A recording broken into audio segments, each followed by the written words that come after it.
m'appelle Sabrina Kebli, je suis née à Paris, j'ai grandi en banlieue parisienne, Sarcelles-Saint-Denis.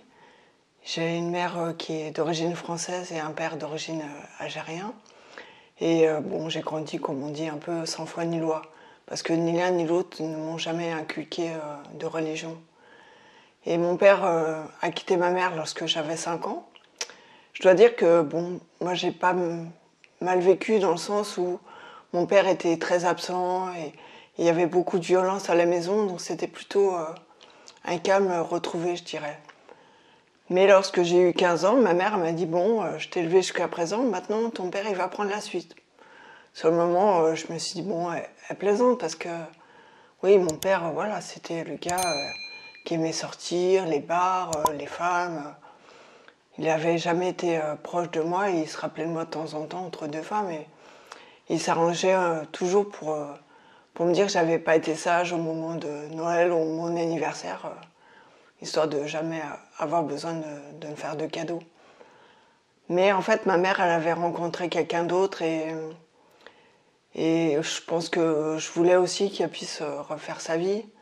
Moi, j'avais 15 ans et je me suis dit, bon, un jour, je vais aussi quitter la maison et elle va rester seule. Et je suis partie chez lui, mais bon, forcément, avec le temps, bah, lui était devenu en plus de plus en plus violent, de plus en plus alcoolique. Et les relations étaient toujours encore plus, on va dire même, conflictuelles. Et à ce moment-là, j'ai commencé à fumer du cannabis, mais c'était plus pour faire la fête avec mes amis. À la sortie des cours, c'était devenu un besoin. Et je dois dire que chez lui, c'était tellement aussi malsain avec ses gestes, ses remarques déplacées. Mon père, bon, j'avais 15 ans, il n'hésitait pas à rentrer quand j'étais dans la salle de bain. Et si je lui demandais de sortir, bah, il ouvrait le rideau de la douche et même à me toucher en me disant « mais de toute façon, t'es à moi, c'est moi qui t'ai fait ». Et je dois dire que j'en avais un peu peur et je ne savais jamais trop jusqu'où il pouvait aller. Et un soir même, il est rentré dans ma chambre et c'était pas le genre de père qui était, même petite, hein, venu me border. Donc il était là et je voyais qu'il était debout et je faisais semblant de dormir. Et je ne sais pas combien de temps il s'est écoulé exactement, mais tout ce que j'entendais, c'était les battements de mon cœur qui résonnaient dans ma poitrine. Et où j'allais me demander ce que j'allais pouvoir faire si jamais il allait plus loin.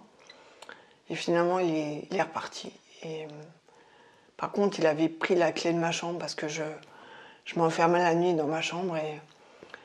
Et à ce moment-là, c'était devenu vraiment, pour moi, difficile à vivre. Et un jour, il a même menacé de me tuer et je savais qu'il en était capable. Alors là, je me suis enfuie et bien sûr, j'ai voulu retourner chez ma mère, mais arrivée là-bas, elle m'a fait comprendre que il n'y avait plus de place pour moi à la maison. C'est comme ça qu'à 16 ans, je me suis retrouvée à la rue. Alors bien sûr, hein, j'ai essayé de m'accrocher à mes études, mais c'était compliqué parce que voilà, dans mon sac, j'avais mes fringues et mes cours. Et bon, déjà à l'époque, je mangeais dans les supermarchés, mais là, je devais chercher aussi où dormir. Au début, voilà, on va chez les amis, mais les amis eux-mêmes vivent chez leurs parents et ça ne peut pas durer. Donc, à la même époque, j'ai rencontré un garçon qui lui aussi, il connaissait pas mal de squats et de plans pour rêver à s'en sortir. Bon, lui, il dealait des extas à la sortie des boîtes, puis moi, je me suis mise un peu à vendre du cannabis pour nous faire un peu d'argent et arriver à se débrouiller comme ça.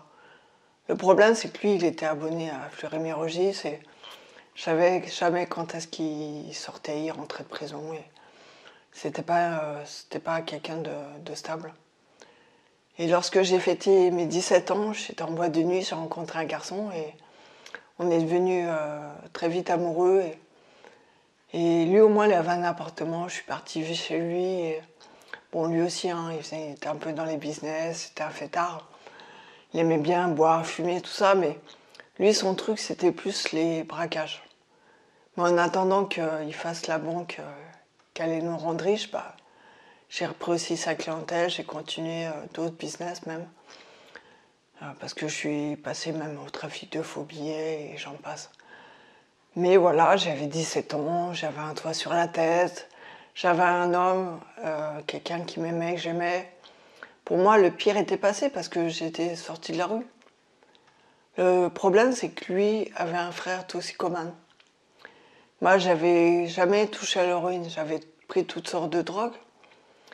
Mais par curiosité, je lui dis, mais j'aimerais bien, juste une fois, comme ça, voir ce que ça fait. Bon, ça n'a pas traîné.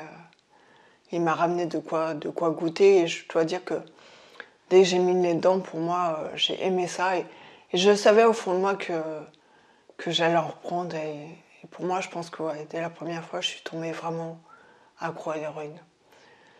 Même si j'ai grandi en cité, je sais bien comment sont les toxicos, comment ils finissent surtout. Mais je me disais, bon, ça c'est les autres. Moi, j'avais traversé tellement de situations difficiles et je pensais que voilà, je ne serais jamais dépendante. Puis un matin, on se lève, on est en sueur, on n'est pas bien. La seule idée qu'on a, c'est d'aller chercher sa dose auprès du dealer du quartier. Et là, on se rend compte que c'est déjà trop tard. Bien sûr, hein, j'ai voulu cacher ma dépendance à mon copain parce que autant tout le reste, il n'y avait pas de problème. Mais je savais que l'héroïne, ça avait déjà détruit sa famille et j'avais peur qu'il me quitte. Mais bon, un jour ou l'autre, de toute façon, on se fait toujours démasquer. Et il m'a dit, écoute, je t'aime, mon frère, lui, ça fait 10 ans qu'il est dedans, essaye de t'en sortir. Alors bien sûr, j'ai essayé de prendre tous les traitements, j'ai été dans les centres, hein, j'ai fait tous les suivis, tout ce qu'on peut avoir comme aide. Mais à chaque fois, je replongeais. Je suis même partie en cure, en post-cure. Une post-cure, c'est un programme en fait qui dure normalement sur une année. On est avec d'autres jeunes comme nous qui apprennent, on va dire, à vivre, tout simplement, à se lever le matin, avoir des horaires, des activités, à prendre des repas parce que voilà, quand on prend les roues, on mange même plus. De toute façon, quand on mange, on vomit. Enfin, en fait, des choses qu'on n'a plus du tout l'habitude de faire. Et au bout de 8 mois, franchement, je me sentais bien, je me sentais forte. Je pensais vraiment avoir repris le contrôle de ma vie. Et je suis retournée chez mon copain. Mais le problème, c'est que je suis retournée dans le même quartier, où j'ai recroisé les mêmes personnes. Vous savez, hein, c'est le genre d'amis qui vous disent « Ah, c'est bien, félicitations, t'as décroché ». Mais aussi qui me disaient « Mais bon, t'as pas quelque chose pour moi ?» Parce qu'entre-temps aussi, je m'étais mise à vendre de l'héroïne. Parce que les gens, ils aiment bien aussi vous ramener dans leur galère. Et bon, je leur disais « Non, vas-y, laisse-moi une fois, 2 fois, 3 fois. » Et mon gentil beau-frère, entre guillemets, il vient me voir, il me dit « Ah, t'as pas besoin d'argent ?» Bien sûr, il savait que j'avais besoin d'argent parce que moi, j'avais arrêté les business. Mon copain, bon, il gérait, mais bon, ça faisait des manques d'argent. Et puis lui, il n'avait pas changé son train de vie non plus. Et à cette époque-là, la banque, elle m'appelait tous les jours, vous êtes à moins 10 000. Enfin, c'est une période de ma vie où j'avais beaucoup d'argent, mais franchement, c'est une période où j'ai eu plus de problèmes d'argent. En tout cas, ce qu'il me proposait, c'était forcément un plan d'héroïne. Mais dans ma tête, j'étais juste en train de calculer combien je pouvais me faire. Et je me dis, allez, juste je rachète quelques grammes pour refaire un peu d'argent et passer à autre chose. Mais sur place, c'était pas mon comptable, c'était pas mon dealer. J'ai dû goûter en fait ce que j'ai acheté. Sinon, c'est suspect. Et j'ai juste remis, voilà, fait une ligne, remis les dents et c'est comme si c'est reparti du plus belle. J'ai même repris des consommations encore plus importantes qu'avant.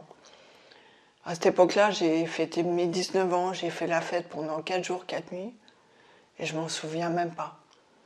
Ce sont mes amis qui m'ont dit « Ah, tu te rappelles pas, on est sortis, on a fait ci, on a fait ça. » Et moi, tout ce que j'ai retrouvé, c'est des déguisements, des perruques chez moi. Je me dis « Mais je suis sortie comme ça ?» et j'étais choquée parce que j'étais quelqu'un de très introverti et pas du genre du tout à sortir complètement défoncé dehors, quoi.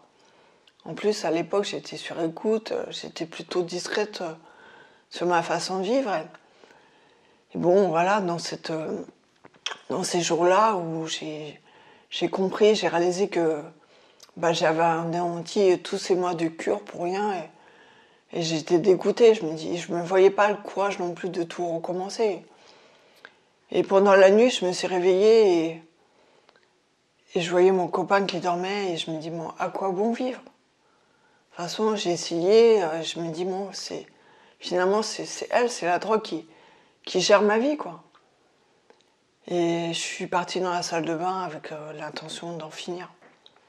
J'ai repris de l'héroïne que j'avais pas encore recoupée.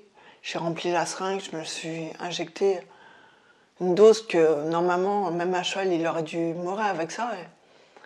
Mais moi, j'ai repris conscience. Et de toute façon, comme je croyais pas en Dieu, à aucun moment je me suis dit, bon, peut-être que voilà, c'est pas mon heure ou qu'il y a quelqu'un qui veille sur moi. Non. Moi, tout ce que je voulais, c'était en finir avant que mon copain se réveille. Et j'ai vu la bouteille d'eau javel dans le coin de la salle de bain. J'ai pris la seringue, j'ai rempli l'eau javel, je me suis injecté à nouveau, pensant que ça allait me tuer. Bon, ça m'a bien brûlé quand même. Mais j'étais toujours là, c'est comme si même la mort ne voulait pas de moi, comme si la mort me narguait du coup. J'ai ouvert la pharmacie, j'ai pris tout ce qui avait une étiquette rouge, plein, je sais pas combien de cachets. Et j'attendais la mort.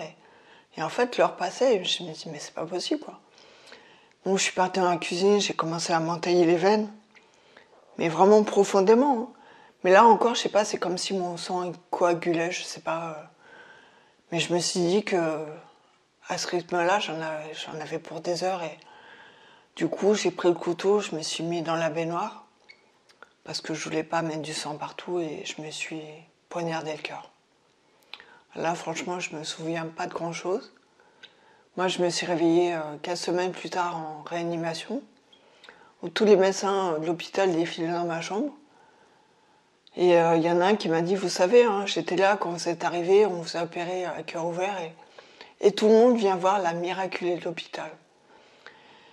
Et après, on m'a expliqué que ce que j'avais fait et ils avaient dit à mon copain que de toute façon, avec l'opération à cœur ouvert et les arrêts cardiaques, dont un de plus de 20 minutes, hein, c'est quand les pompiers mettent plus de 20 minutes, ils arrêtent de compter, quoi.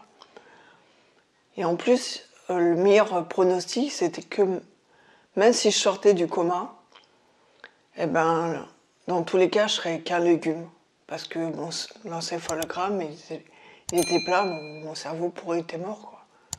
Mais bon, comme vous voyez, ça va pas trop mal. Du côté de chez mon père, j'ai une cousine qui s'appelle Samira, qui est devenue chrétienne et qui est venue prier pour moi quand j'étais dans le coma. Et à mon réveil, elle m'a dit, mais vraiment, j'ai vu la main de Dieu sur ta vie, c'est Jésus qui t'a gardé, hein. Vraiment, il t'aime et tout. Et puis bon, moi je dis, bon, ces histoires de Jésus, même les médecins avec leur truc du miracle, bon. Pour moi, c'était des mots, ça voulait rien dire, quoi. Bon, dès que j'ai pu me mettre debout, franchement, j'ai recommencé à fumer, j'ai commencé à même reprendre de l'héroïne à l'hôpital parce que j'avais été sevrée physiquement avec les traitements, tout ça, mais dans ma tête, il n'y avait rien qui avait changé. J'étais toujours une droguée. Et 2 mois après, je suis sortie. Bien sûr, il fallait que je récupère. J'ai fait pas mal de rééducation. Et à ma sortie d'hôpital, j'ai quand même repensé à tout ça. J'ai fait le bilan de ma vie. Et j'ai essayé de mourir, j'ai pas réussi. J'avais raté mes études, je m'étais séparée de mon copain, en fait, et même à mort, je l'avais raté, quoi. Donc je me suis donné 1 an, je me dis, bon, si dans 1 an, j'ai pas une vie normale, voilà, j'ai un travail honnête, comme tout le monde, je retourne à la rue, à la drogue, à ce que je sais faire, et puis voilà, quoi. De toute façon, dans ma tête, si j'arrivais jusqu'à 25 ans, pour moi, c'était déjà un exploit. Et pendant cette année-là, bon, bien sûr, j'ai cherché du travail, c'était pas évident. J'ai refait des formations. J'ai passé mon permis aussi parce qu'avant je conduisais sans. Et ma cousine, elle me disait toujours, mais viens à l'église, on peut prier pour toi, Jésus peut changer ta vie. Mais bon, je pense qu'au fond de moi, c'est peut-être dur à croire, mais je voulais pas vraiment changer de vie. Et je trouvais toujours une bonne excuse pour pas y aller. Et à Noël, elle me dit, mais tu fais quoi pour les fêtes? Et bon, je dis, tu sais, moi, Noël, rien de spécial. Hein. Elle me dit, ah, viens, il y a un rassemblement de jeunes chrétiens, ça va changer les idées. Ah, mais dans ma tête, je me dis, oh non, des chrétiens, c'est pas des gens qui font la fête comme moi, quoi. Si c'est ça, je vais m'ennuyer. En plus, 5 jours, mais en fait, elle a dit le mot magique, c'est que ça avait lieu en Hollande. Et là, je dis, ouais, là, je viens tout de suite, hein, ça m'intéresse. Bon, bien sûr, elle me connaissait, mais je dis, vas-y, viens. Bon, la première chose que j'ai fait sur place, on va pas se mentir, je suis partie au coffee shop. J'ai acheté plein de variétés d'herbes parce que pour moi, c'était ça, passer des bonnes fêtes de Noël.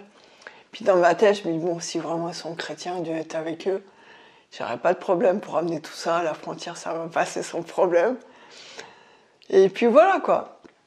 Mais sur place, il y avait un ami qui vient me voir, il me dit, ah, c'est toi Sabrina et tout. Je dis, ouais, il me dit, c'est super, t'as envie, il était super content. Il vient se faire moi avec sa grosse Bible sous le bras et il me dit, mais si t'as des questions, je peux prendre le temps de te répondre et tout. Et puis moi, je le regarde, je dis, non, mais bah, j'ai pas de questions. En fait, bon, il était un peu surpris parce que lui, dans sa tête, forcément, je venais à un rassemblement de jeunes chrétiens. C'était... Après tout ce qui s'était passé, c'est que je me posais des questions, j'avais une recherche. Je pouvais pas lui dire, c'était juste parce que voilà, c'était la Hollande et qu'il y avait un coffee shop pas loin, quoi. Et en fait, je sais pas, ce gars, c'est comme s'il m'a fait un peu pitié. Je me dis, mais comment tu peux croire à des vieilles histoires écrites par les hommes? Bon, j'avais jamais lu la Bible, mais c'est un peu ce que les gens disaient, ce que je pensais sans savoir. Et en fait, ouais, je me dis, bon, le pauvre garçon, quoi, il faut que je l'aide. Bon, c'était moi la droguée, mais pour moi, un croyant, quelle que soit la religion, c'était quelqu'un de faible d'esprit, quelqu'un qui voulait échapper à la réalité du monde. J'ai dit, mais viens dans ma cité, tu vas voir c'est quoi la vraie vie. Donc j'ai dit, bon, faut que je l'aide, quoi. Le pauvre garçon, il faut qu'il sorte de ses délires. Donc j'ai posé des questions, mais juste pour lui prouver que bah, son livre, c'était n'importe quoi, quoi. Et en fait, il avait toujours une réponse. Je dois dire que ça m'énervait un peu. Et à un moment donné, je sais plus, on est parti à parler un peu archéologie, parce qu'il j'étais quand même très cartésienne, tout ça, et on a lu un peu, on a parlé de l'Arche de Noé, qui n'est pas forcément un passage super spirituel dans la Bible. Mais il s'est passé quelque chose, c'est que j'ai ressenti vraiment quelque chose au niveau de mon cœur. C'était bizarre, comme une gêne, comme un point, mais... En fait, j'ai eu peur, parce que comme j'avais été opérée du cœur 1 an et demi avant, je me dis, ah, ça y est, il y a un fil qui craque, ça y est, je vais crever ici. Et je suis partie dans ma chambre, je me suis dit, bon... J'ai rien dit, et puis j'ai commencé à respirer, à me calmer. Puis j'ai vu, c'était pas vraiment une douleur. Puis c'est parti comme c'est venu. Alors, du coup, je suis sortie. Je me suis fait un gros joint parce que, voilà, des fois, ça soit le dernier. Il fallait pas que je cache tout ce que je venais d'acheter. Et c'est le lendemain que j'ai compris que c'était, quand il me disait un passage de cette Bible, là, dont je me moquais, que je ressentais en fait cette même gêne, ce point dans mon cœur. Mais moi, ça faisait des années que j'avais plus de cœur. Hein. Moi, mon cœur était dur. Moi, c'était la haine qui m'avait aidé à survivre. Mais j'ai fait quand même le lien avec ça et ça m'intriguait, je dois dire, parce que j'avais pas d'explication rationnelle. Et puis, il a commencé à me dire que il y avait Dieu qui avait envoyé son fils, Jésus, mourir pour moi. Et je comprenais rien, parce que je me dis comment un père peut sacrifier son fils. Et puis il me disait que Jésus pouvait pardonner tous mes péchés. Et je dis, moi je ne connais pas Jésus, je ne connais pas ce gars-là, moi je ne connaissais rien. Pour moi, Jésus c'était une date sur un calendrier, avant, après Jésus-Christ. Et j'étais trop fière en fait pour lui demander ce qu'il voulait dire exactement. Je vais voir ma cousine, je dis, ouais, ton pote là, il me dit que Jésus peut pardonner les péchés, mais de quoi il me parle? Bah ouais, parce que pour moi, péché, c'était pêcher les poissons. Hein. Le mot péché, j'avais jamais entendu ça, c'était pas dans mon vocabulaire. Mais je voyais bien que ça collait pas dans sa phrase. Elle rigole, elle me dit, oui, bon, le péché, ce sont des choses qu'on fait qu'on dit qui plaisent pas à Dieu. Et là, je dis ok. Et je dis attends, ça veut dire que ton pote là, il est en train de dire que moi je suis pas quelqu'un de bien. Je dis attends, moi je suis quelqu'un de bien. Hein. Ça m'a un peu vexée, je dois dire, parce que bon, ok, je dealais de la drogue, mais je vendais pas aux gamins à la sortie des écoles. Je vendais pas de l'héros aux femmes enceintes. Et ok, je sortais toujours avec mon 8 mm à la ceinture, mais c'était pour me défendre au cas où. Après tout, j'avais jamais tué personne. Hein. Alors pour moi, j'étais quelqu'un de bien, quoi. Mais à la fin, ce gars, il m'a dit, écoute, tu veux savoir si ce Jésus-là, dont je te parle, il est vrai, il est vivant, eh ben, t'as qu'à faire ta propre expérience et tu verras. Et je lui ai dit, ok, il n'y a pas de problème. Je suis rentrée chez moi. Et chez moi, j'ai repensé à tout ce que j'avais entendu. Et il y avait quand même une question qui m'intriguait, c'était la notion du paradis et de l'enfer. Parce que ça, j'avais bien compris qu'il y avait un côté qui avait l'air plus sympa que l'autre. Moi, je croyais en rien. Alors, je me dis, si après la mort, il n'y a rien, c'est pas grave. Mais si ces chrétiens-là, s'ils ont raison, s'il y a quelque chose après la mort, où je vais aller? Parce que moi, quand j'étais dans le coma, j'ai failli mourir. Mais de toute façon, un jour, je vais vraiment mourir, quoi. Et j'ai voulu vérifier si c'était vrai ou non. Et bon, je n'avais pas dit comment faire, mais dans ma chambre, j'ai commencé à parler à ce Jésus. Et j'ai parlé, je sais pas, au moins pendant 2 heures. Et j'ai fait le bilan de ma vie. Et pour moi, c'était compliqué parce que j'avais pas l'impression d'être quelqu'un de mauvais non plus, parce que j'avais fait les moins mauvais choix qui se présentaient à moi. Et je lui dis, moi, je connais pas tes valeurs, tes critères, mais je peux reconnaître que, voilà, peut-être qu'à tes yeux, je suis pas quelqu'un de si bien que ça, quoi. Mais j'avais été sincère et je pense qu'au fond de moi, il y a une part de moi qui s'attendait à quelque chose et j'étais frustrée. Alors, je dis, on est d'accord, t'existes pas une fois, 2 fois et demi, allez, 3 fois. Bon, c'est ton dernier mot, rien. Puis là, je lui dis, bon, voilà, j'ai testé, j'ai raison, Dieu n'existe pas. Et voilà, j'étais soulagée parce que même quand on croit en rien, on n'aime pas avoir tort. Et là, j'attrape mon sachet d'herbe. Mais c'est vraiment à ce moment-là, j'ai fait les meilleurs deals de toute ma vie. J'ai regardé mon sachet d'herbe et je lui ai dit, tu vois, Dieu, la drogue, c'est toute ma vie. J'ai commencé à fumer la cigarette à 12 ans, le joint, les shit à 13 ans, etc. LSD. Enfin, j'ai pris toutes sortes de drogues et jusqu'à aujourd'hui, je peux même pas rester une journée sans prendre quelque chose. Mais j'ai dit, si tu existes vraiment, si vraiment tu me délivres de ça, là je crois en toi, je te suivrai. Je sais même pas d'où ça m'est venu, mais à ce moment-là, j'ai à peine fini ma phrase que j'ai vraiment la présence de Dieu là, qui m'a rempli, qui m'a envahi dans tout mon corps, mais vraiment littéralement de la tête aux pieds, mais c'était tellement puissant, tellement fort. J'ai halluciné, mais j'ai regardé mes bras, je me dis, ma pauvre fille, c'est pas possible quoi. Non, je m'étais pas shootée. Hein. Mais c'était vraiment, je ressentais quelque chose de tellement incroyable et tellement plus intense que n'importe quelle drogue. J'ai compris que finalement j'avais à chercher un bien-être qui n'est qu'artificiel dans la drogue et que ce Jésus là pouvait me donner encore plus, encore mieux et en plus gratuitement. Ça a vraiment chamboulé toutes mes pensées. Et pour moi, je ne pouvais plus dire que Dieu n'existait pas et c'était évident que ce que je lui avais dit, il avait fait, qu'il m'avait vraiment délivré, quoi. J'ai pris toute la drogue que j'avais dans ma chambre et j'ai tout jeté aux toilettes. Et à partir de ce moment-là, toutes mes dépendances, tout est parti instantanément. Pour vous dire, même le lendemain matin, je me lève, j'allume ma clope comme d'hab, je prends mon café. Et je commence à tirer sur ma clope et je me dis, tiens, c'est bizarre, elle n'a pas de goût. Je la regarde et en fait, c'est comme si elle était trouée, craquée. Enfin, en fait, je la regarde, non, en fait, la cigarette était normale. Et j'ai réalisé que jusqu'à la cigarette, j'avais été totalement délivrée de mes dépendances. Alors que pour moi, la cigarette, c'était entre guillemets le dernier de mes problèmes. Mais là où j'ai vraiment vu un changement radical, c'est une semaine après, je croise une fille dans la rue qui me dit « Mais t'as pas du feu ?» Et là, je lui dis « Non, désolée, je fume pas. » Et ça m'a surpris. Je me dis « C'est c'est incroyable parce que pour moi, j'avais fumé depuis l'âge de 12 ans, toute ma vie, quoi. Et spontanément, je suis dit non, je fume pas. Et j'ai réalisé vraiment qu'il y avait quelque chose à l'intérieur de moi qui avait vraiment changé.